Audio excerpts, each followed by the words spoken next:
Subscribe and share my channel Sudarsana. ఓం శ్రీకృష్ణ పరబ్రహ్మణే నమః.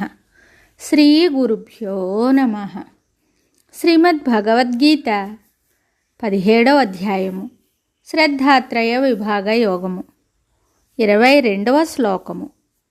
శ్రీ భగవానువాచ అదేశకాలే యద్ధానమపాత్రేభ్యశ్చ దీయతే అసత్కృతమవజ్ఞాతం తత్తామసముదాహృతం. అదేశకాలే యద్దాన మపాత్రేభ్యశ్చ దీయతే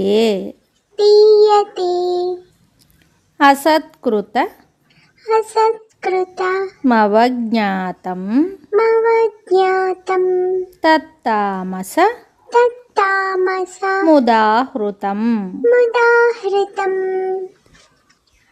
అదేశకాలే యద్దానమపాత్రేభ్యశ్చ దీయతే అసత్కృతమవజ్ఞాతం తత్తామసముదాహృతం.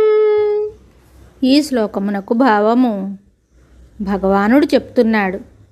దానమునకు తగని అపవిత్రములగు దేశకాలములందును పాత్రులు అర్హులు కాని వారి కొరకును సత్కార శూన్యముగను అమర్యాదతోనూ ఇవ్వబడు దానము తామసదానమని చెప్పబడును. దానము చేయనప్పుడు సత్కార భావనతో మర్యాదతో ఆదరముతో చేయవలనే కానీ తిరస్కార భావముతో కాదు. అనాదరముతో పో తీసుకో పో అని డబ్బులు మున్నగు వానిని విసిరివేయరాదు, తిట్టుకొనుచు ఇవ్వరాదు. అది అంతయు తామస లక్షణమే అవుతుంది.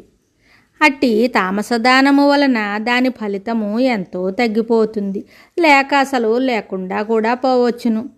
ఎలా అనగా అశ్రద్ధతో ఇవ్వబడు వస్తువు ఇవ్వబడిన దానితోనే సమానమని భగవానుడు ఈ అధ్యాయమందే చివరకు చెప్పబోతున్నారు.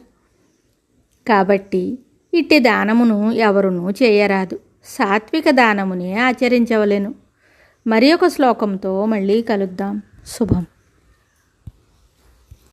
Subscribe and share my channel Sudarsana.